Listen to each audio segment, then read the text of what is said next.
Public service কমিশনের মাধ্যমে বেকার যুবক যুবতীদের স্বচ্ছভাবে নিয়োগের দাবিতে এসএফআই এবং ডিওয়াইএফআই এর জেলা শাসকের কাছে স্মারকলিপি জমা দিলে উত্তেজনা।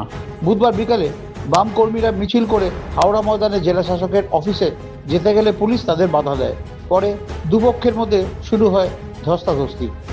ডিএমকে ডেপুটেশন দেওয়ার ব্যাপার আছে। ডিএম যে অফিসার আছেন, আমাদের দাবি হচ্ছে যে গোটা রাজ্যব্যাপী পিএসসি যে দপ্তর আছে সেটাকে বাইপাস করে বেসরকারিভাবে এই রাজ্য সরকার নিয়োগ করছে।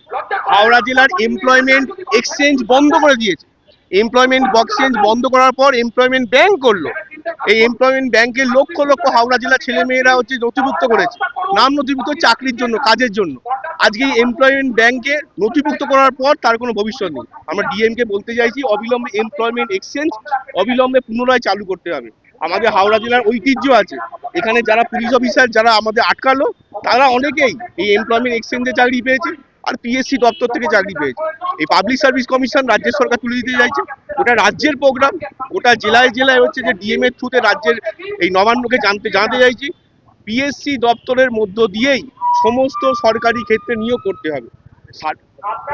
আমার নাম সুভাষ দে, আমি ডিওয়াইএফআই হাওড়া জেলার সভাপতি।